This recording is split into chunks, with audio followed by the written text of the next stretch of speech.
This is crazy. This is crazy. This is crazy. Everywhere you turn, it's the same old sports talk, the same headlines, the same news, and the same boring information. This podcast is here to change all of that. We bring you hot sports takes, winning sports betting strategy and picks, reliable gaming industry news, and breaking interviews with some of the biggest names in sports business. My name is Ryan Newpel, and welcome to the Noop Sports Show. Welcome to Noop Sports College Football Conference Previews. I'm Tom at Noop Sports. That's KNUP sports.com. We are here to help you make money on sports. If you have a question or a comment, contact us on the web or also on Twitter. Today we're going to look at the Pac-12 conference. I'm going to briefly tell you what I like about each team, what I don't like about the teams, and we're going to start with them in alphabetical order. If you haven't checked out our other conference previews, please do so. The Pac-12 North Division, we're going to start with the Cal Bears. Justin Wilcox is the new coach. He's been put in a lot of years, at least 10 years as assistant, as a defensive coordinator at Boise State, Tennessee, USC, Washington, and Wisconsin. And he was an assistant coach at Cal under Jeff Tedford. He knows how to coach a defense, and he will start with this team unit that allowed a whopping 42.6 last year. They're going to have to bring that under control. Cal did win 4 of 6 home games, but this year they have winnable games against Weber State, Oregon State, Arizona. So winning 4 of games is not out of the question. Cal was 5-7 last year and 5-7 against the spread. One thing you can't avoid is that this is truly a rebuilding year. So getting into high numbers and wins is not likely, probably not even going to get 5. Cal lost all 5 of their road games last year, and will take an 8-game road losing streak into the season opener at North Carolina. Look for this team to win 4. If they can steal a win, it could be 5. I'm going with 4 for the Cal Bears. Oregon Ducks were 4-8 last year, 2-9-1 against the spread. You know, this team was really, really good for many years up until 2015 when they went 9-4. They had a 10-win plus per year for 7 straight years. And then came last year's disaster. They fired the coach following a 4-8 season. It was the worst in 25 years. In comes Willie Taggart from USF, and he's going to try to revive the program. He steps into a really good situation. There are 17 starters returning. Quarterback Herbert will take over for them. He had a 19-4 touchdown to intent to interception ratio. He'll have quality depth around him, particularly at the running back positions. All 5 of the Pac-12 home games are winnable, as are home games with Southern and Nebraska. But with Nebraska, I think they probably better watch out. On the road, they draw Washington and Stanford, but they do have 5 road contests and 7 at home. So this could be an adjustment for the coach. It's kind of a step up in class, but the Oregon defense returns 9 starters that allowed 37.5 points in 2015 and 41 points last year. So they host Southern Utah and Nebraska, and then Arizona and Arizona State. Anything less than a good start won't get them to 9 wins. I'm going to pick them for 8 wins this year. Oregon State Beavers, 4-8 last year, 9-3 against the spread. You might want to check that out. They say that coaches hit their stride at their new school in year 3, and that might be the case this year for Gary Anderson. He has several people trying out for the quarterback position. He's probably going to go to Jake Luton from Idaho, who is a 6'7" JUCO transfer. Anderson had turned things around in Utah. He jumped ship for Wisconsin, and then he left Wisconsin for Corvallis. Oregon State draws Washington and Stanford at home, which means the Beavers only have maybe 4 chances to win at home. Oregon State, now listen to this number, is 0-11 straight up on the road in the last 2 seasons, and will take a 13-game road losing streak into its season opener at Colorado State.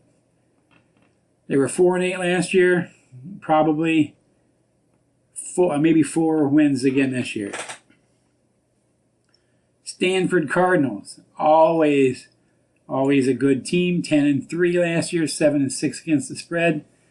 It started years ago with Jim Harbaugh, turned it around. David Shaw has continued it in Palo Alto.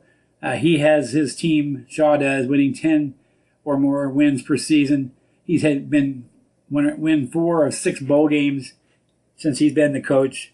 Some of their best players are gone with McCaffrey, defensive player Thomas, but they have 16 starters returning. Stanford opens with Rice, which probably isn't going to be a problem, but it's in Australia. The Cardinals don't play their first home game until the 23rd of September. Look for them to be what a Stanford average team is, and that is 10 wins per year, and that's going to be 10 again this year. The Washington Huskies, 12-2, 7-7 against the spread. Chris Peterson led the Huskies to that Pac-12 championship last year in his 3rd season in Seattle. Remember that 3rd-year rule. Couldn't handle Alabama then later in the semis. But expect more fireworks from this offense as they average 41.8 points per game. They're going to step up a little bit more on the defensive side. But Washington has just 5 road games this year, and they went 5-0 on the road last year away. And the only loss there might be Stanford on the road. It's a very possible loss there. What I don't like, you just kind of got to be weary of their 7-7 against the spread record from last year. They'll be big favorites every week to week, on their schedule. They were 12-2 last year. Yeah, they're probably going to win 11 games this year. Hey everybody, it's Ryan with Noob Sports. Hey, quick break in the action here. I wanted to tell you about a sweet promotion going on this football season at Bovada, one of the best places to bet on football. They got a 50% bonus all the way up to $250. All you got to do is head out to Noob Sports. That's knupsports.com/bet. Washington State Cougars. Coach Mike Leach has struggled a little bit at Pullman. But his most recent teams have won 9 and 8 games. They're poised for a big season from their quarterback, Luke Falk, who is a pass-happy man, and he has 9 starters returning on defense, so he'll have some protection. The Cougars open up with 5 straight home games, with their last one being on a Friday night against USC. The team, though, will finish with 5 games on its last 7 on the road. This team just can't be trusted to win on a regular basis. Last year, they went on a losing streak to finish the season. Win totals, they're not going to get to. They were 8-5 last year. I'm going to pick them at 7. In the South Division, we have the Arizona Wildcats, 3-9 straight up, 2-10 against the spread. Rich Rod's team, the coach Rich Rod, Wildcats, won 3 games and it kind of imploded. They do have a healthy Brandon Dawkins back at quarterback, which is a bonus. They have nowhere to go but up. They have 7 starters returning from a unit which allowed 38.3 points per game. They do avoid Washington and Stanford from the north, which is a big bonus for them. The Wildcats opened 3 home games in September, visiting only UTEP team, which is non-conference, off of a 4-8 season.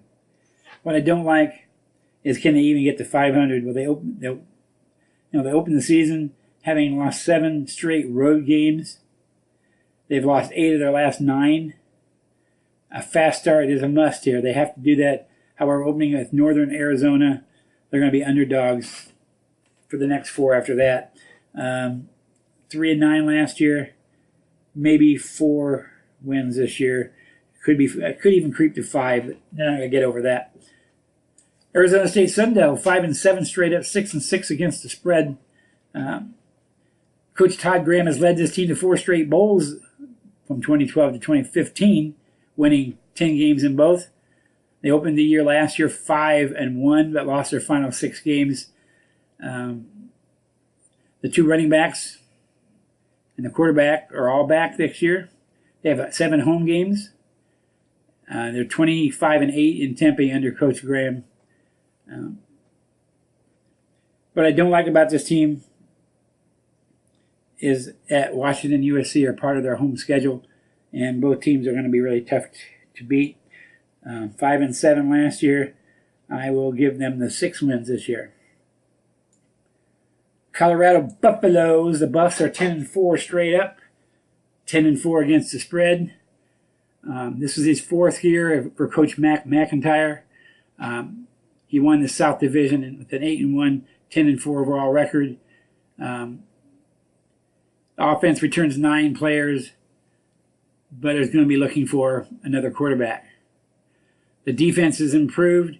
They did allow 21.7 points per game in 2016. They got a schedule that's going to be relatively good for them as they get North Texas and Colorado home, and then they host Washington. And they could go with 3 straight wins there. The game in Denver with the Rams leaves Colorado with just 5 true road games, and 3 of those, and most of those are Pac-12 opponents with losing records. They do have home games with Washington and USC, which they're probably unlikely to win. Look for this team to get 8 wins instead of they're 10-4 last year. I got them at 8 this year. UCLA Bruins, 4-8 straight up, 4-8 against the spread. The season was disappointing when their quarterback Seth Rosen was lost for the season. Then they began a 1-6 slide. He's back. He's healthy. There are 9 offensive starters back. Few don't expect them to rebound. I mean, they will be a better team. Rosen may be back, but he's going to have to find a way to run the ball with an average, pathetically, of 84.6 yards per game on the ground. That's 127th in the nation. UCLA has a brutal schedule. They play Stanford, Washington, and USC on the road, so they must win their games at home. 4-8 last year. I look for an improvement. We're going to go with 7-8. We're going to go with 8 wins. The USC Trojans, 10-3, 8-5 against the spread. Sam Darnold got the start in the 4th game of the season, and the true freshman led them to 9 straight wins, including that wild, crazy Rose Bowl game against Penn State. This team will be the favorite. Darnold may have just 1 season left in LA, but it's expected to be a good one. USC gets 7 home games. They went 6-0 straight up at home last year. Will be favored in all their road games. They avoid Washington during the regular season, and they should be really good. There are really no reasons I don't like them. They were 10-3. They could win 11 or 12 this year. The Utah Utes, 9-4 straight up, 7-6 against the spread. They won a bowl game over Indiana. They finished that at 9-4. The Utes have gone to 10 bowl games in 12 seasons for Coach Kyle Whittingham. 9 starters returned in 2017, but Utah gets 7 home games. But they draw the top 4 teams from the North, which is tough for them. Only 9 returning starters is a highly competitive conference is going to be trouble for Utah. Road games at USC, Washington, plus they visit BYU. Oregon's not going to be anything easy. Besting Stanford and Colorado home, not going to be easy. Home games in Colorado and Western State, no gimme. They may have went 9-4 last year, but they're probably only going to win 5 or 6 games this year. That's your Pac-12 conference preview. I'm Tom with Noob Sports. Please check us out at knupsports.com. We're on the web, and we are also on Twitter. If you have any questions, check us out. Thanks for listening. Thanks for listening to this episode of the Noob Sports Show. If you enjoyed this podcast, please consider subscribing to our iTunes channel today. Plus, visit us at noobsports.com for more picks, previews, strategy, and news. That's knupsports.com.